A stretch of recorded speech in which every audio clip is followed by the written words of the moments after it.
The pool skimmer hung limply in Margaret Holloway's trembling hand as she stared down Officer Rodriguez, her perfectly pressed khaki capras crisp against the manicured lawn of Willow Creek Estates.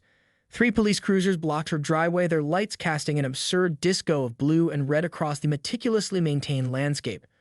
"Ma'am," Officer Rodriguez said with the practiced patience of someone who'd seen it all, "you called us to report a pool being removed." Margaret, known to everyone in the neighborhood as the HOA's most zealous enforcer, adjusted her designer sunglasses and pointed an accusatory finger at her neighbor, Jason Martinez. "He's violating community property standards. That pool removal is unauthorized." The irony was lost on absolutely no one except Margaret herself. Jason had been removing his own above-ground pool, a process he'd been methodically working on for 2 days. His teenage son was helping him dismantle the decades-old structure, carefully sorting metal pieces and disposing of them properly. They'd even filed the appropriate paperwork with the HOA weeks ago. A fact Margaret conveniently seemed to have forgotten. Officer Rodriguez's partner, a younger woman with a barely concealed smirk, flipped through the documents Jason was holding. Printed emails, signed forms, architectural committee approvals, all in perfect order. The stack of papers was a testament to Jason's meticulous nature, a direct contrast to Margaret's impulsive complaint. Ms. Holloway, the female officer said, her tone a mixture of professional courtesy and barely restrained amusement, "Mr. Martinez has completed all required documentation for pool removal. There's absolutely no violation occurring." Margaret's face flushed a deep crimson, the color spreading from her carefully highlighted cheeks down to her perfectly ironed collar. This was not how things were supposed to go. In her mind, she was the guardian of Willow Creek Estate's pristine reputation, a self-appointed sentinel of suburban perfection. The neighborhood had long tolerated Margaret's obsessive rule-following. She was the type of HOA board member who measured grass height with a ruler, who sent formal letters about trash cans positioned 2 inches outside their designated areas, who tracked every minor infraction with the dedication of a federal investigator. But today, something had gone spectacularly wrong. Jason continued dismantling the pool, utterly unfazed. His son carried metal sections to their sorting area, casting occasional glances at the unfolding drama. Neighbors had begun to emerge from their homes, drawn by the flashing police lights and the promise of neighborhood gossip. Margaret's husband, Richard, stood silently by the garage, looking like a man who had long ago learned the art of strategic retreat. He'd witnessed countless such moments. His wife's crusades against perceived neighborhood infractions were legendary in Willow Creek Estates. "This is ridiculous," Margaret muttered, her voice a mix of frustration and disbelief. The pool removal continued, the police remained unmoved, and her carefully constructed narrative of community control was crumbling before her eyes. Little did she know, this was just the beginning of a neighborhood saga that would become the stuff of local legend. A tale of HOA overreach, bureaucratic absurdity, and one woman's relentless pursuit of suburban order. The Willow Creek Estate's monthly HOA meeting transformed into a battlefield of passive-aggressive suburbia 3 days after the pool incident. Margaret Holloway sat at the head of the conference table, her posture so rigid it could have been mistaken for a human ruler. Around her, board members shifted uncomfortably, avoiding direct eye contact.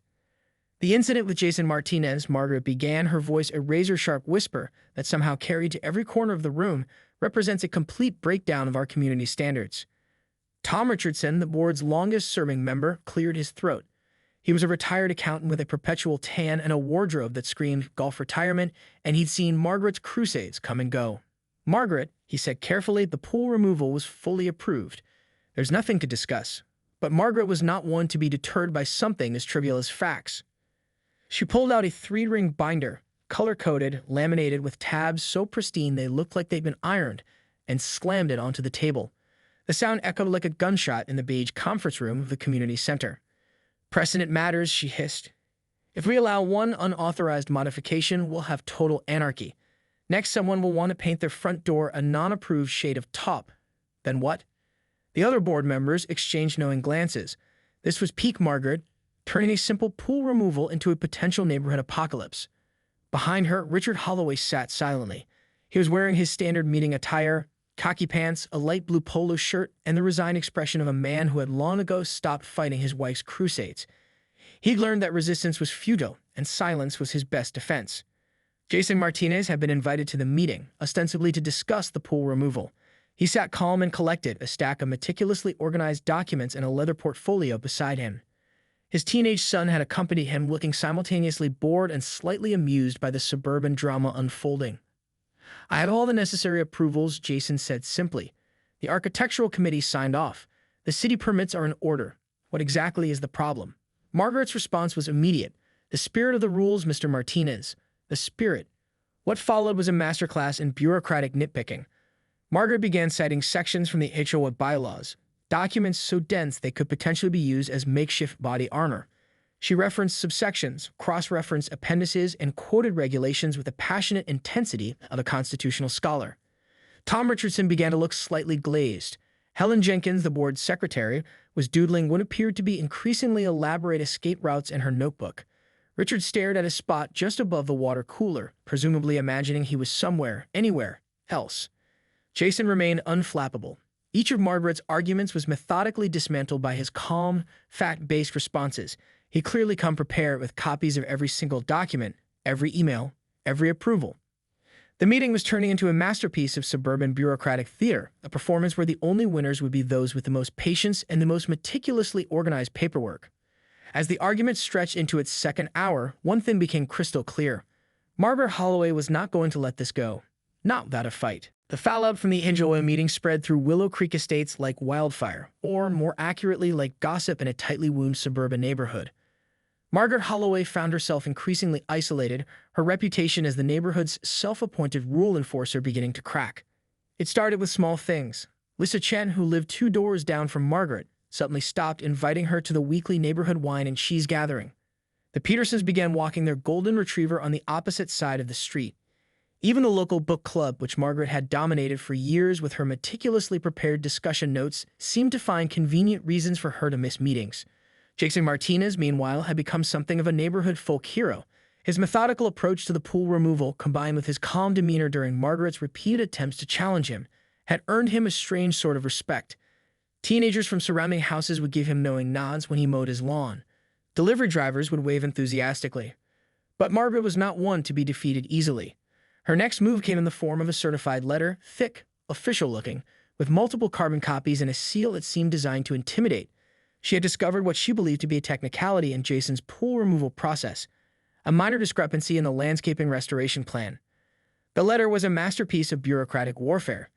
Each paragraph was a carefully constructed minefield of legal language, suggesting, but not quite stating, that Jason had violated some obscure regulation.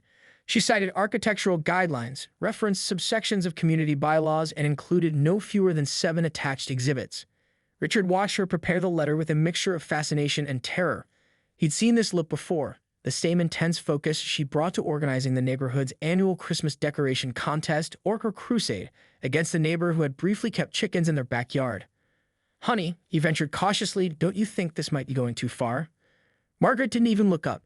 Her reading glasses perched precariously on the end of her nose, red pen in hand. She was the very image of bureaucratic determination. The local postal worker had developed a special technique for delivering Margaret's certified letters. Mike Rodriguez, no relation to the police officer who had responded to the pool incident, had learned to approach such deliveries with the careful strategy of a bomb disposal expert. What Margaret didn't realize was that her reputation was changing. No longer was she seen as the neighborhood's protective guardian. Instead, she was becoming something else, a cautionary tale, a running joke, the embodiment of suburban overreach. Jason's son had started an Instagram account documenting the saga. Each post featured a screenshot of Margaret's latest communication, accompanied by increasingly creative memes. The account had gained a surprising following not just within Willow Creek Estates, but among HOA survivors across the country. Social media was not Margaret's friend. She prided herself on her landline telephone and her ability to write formal letters, but the digital world was moving faster than her carefully crafted complaints could keep up. The neighborhood was changing, and Margaret was rapidly finding herself on the wrong side of history. Her methods, once feared and respected, are now becoming a source of ridicule and eye rolls. But Margaret Holloway was nothing if not persistent, and this was far from over. The digital age struck back with a vengeance Margaret never saw coming. Jason's son, Miguel, was a junior at the local high school and possessed a digital savvy that would make most marketing professionals weep with joy. What started as a few mocking Instagram posts about the HOA drama quickly transformed into a viral sensation.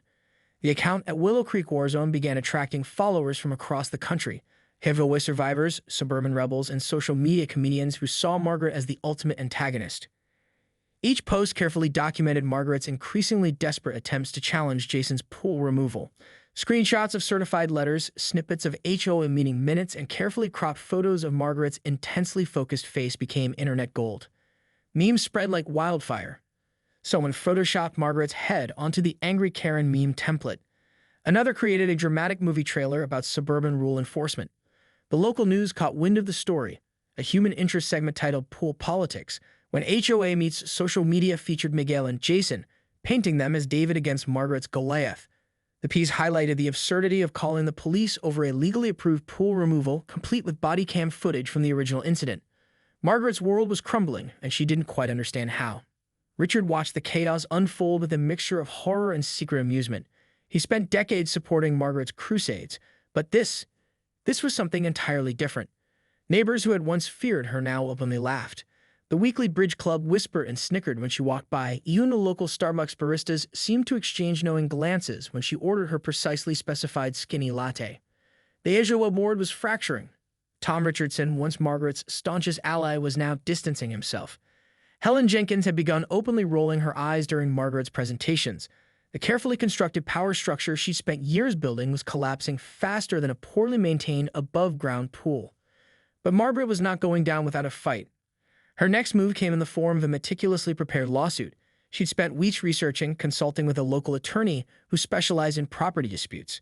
The document was a 47-page masterpiece of legal nitpicking, challenging everything from Jason's landscaping to the precise angle of his pool dismantling. What she didn't realize was that the internet was watching. Every document she filed became fodder for social media.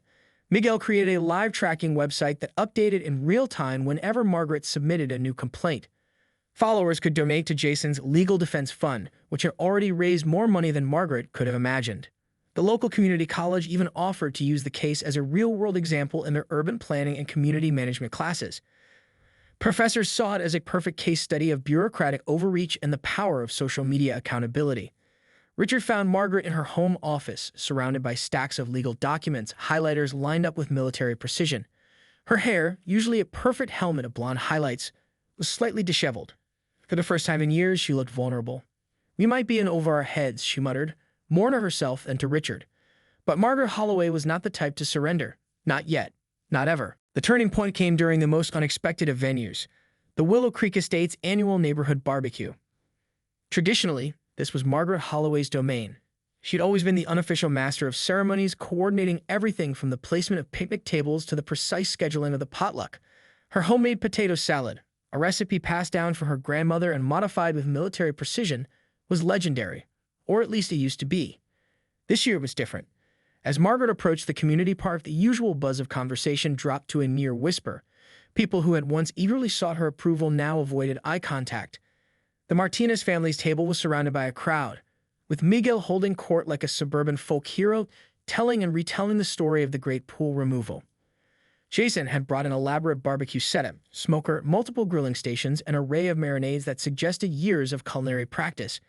In contrast, Margaret's potato salad sat untouched, its perfectly piped edges and carefully arranged garnish a monument to her rapidly diminishing social capital.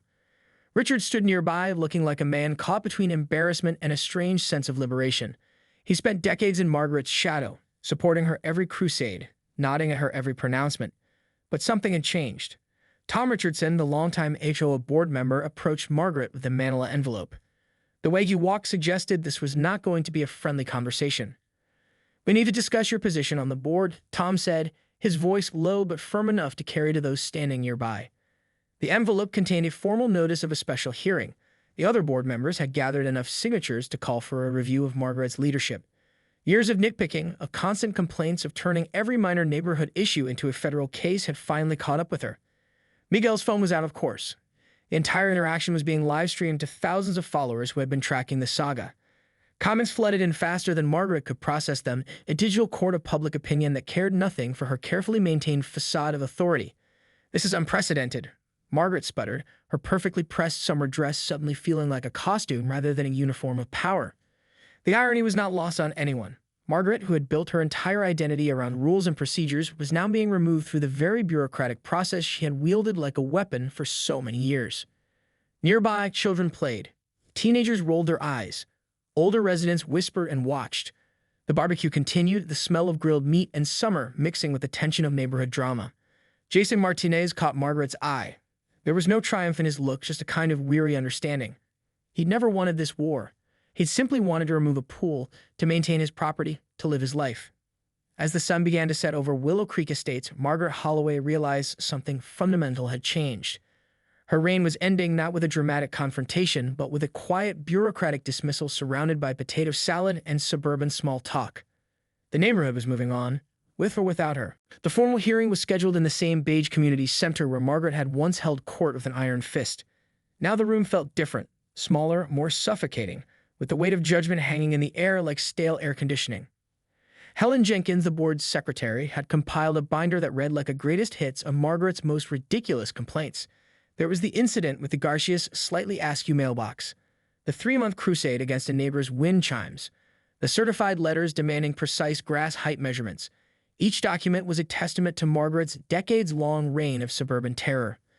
Ms. Holloway, Tom Richardson began, his voice laden with the practiced neutrality of a man who'd spent years navigating neighborhood politics.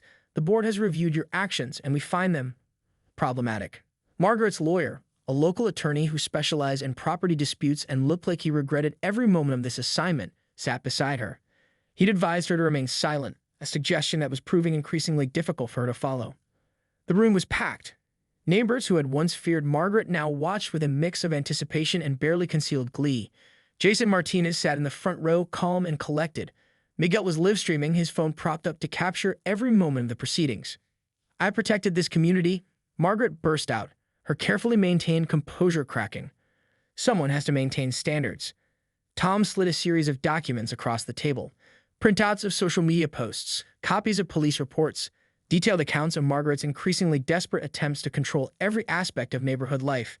Each page was a nail in the coffin of her HOA authority. Richard sat in the back of the room, looking like a man who was experiencing an unexpected liberation.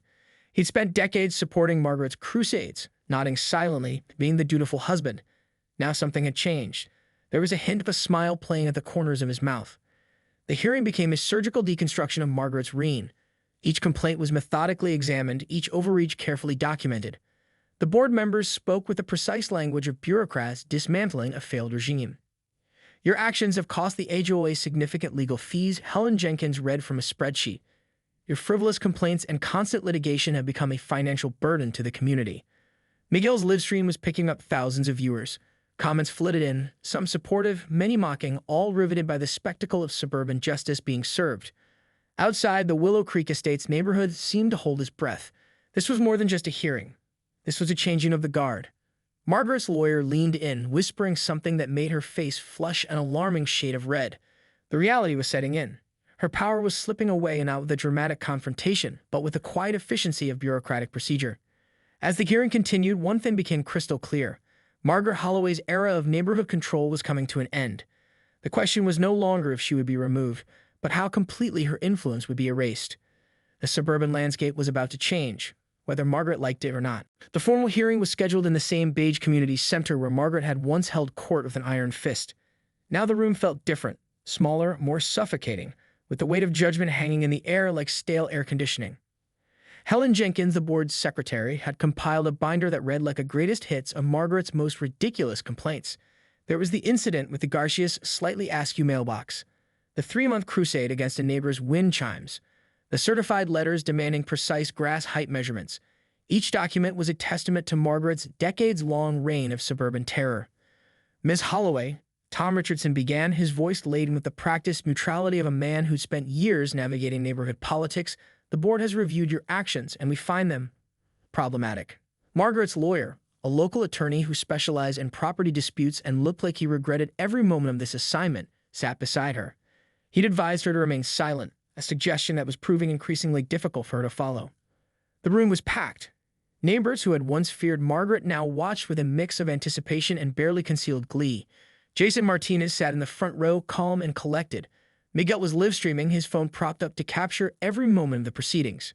"I protected this community," Margaret burst out, her carefully maintained composure cracking. "Someone has to maintain standards." Tom slid a series of documents across the table.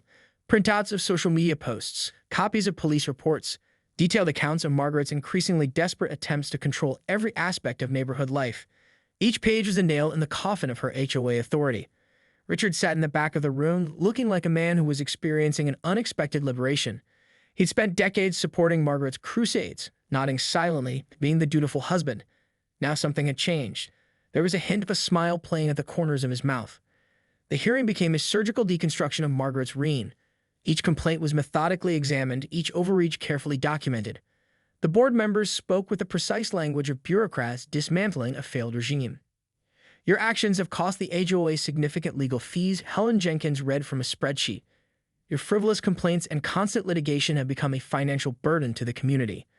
Miguel's live stream was picking up thousands of viewers. Comments flooded in, some supportive, many mocking, all riveted by the spectacle of suburban justice being served. Outside the Willow Creek Estates neighborhood seemed to hold his breath. This was more than just a hearing. This was a changing of the guard.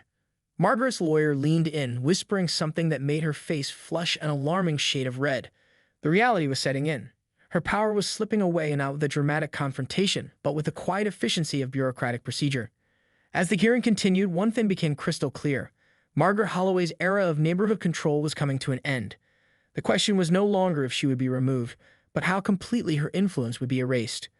The suburban landscape was about to change, whether Margaret liked it or not.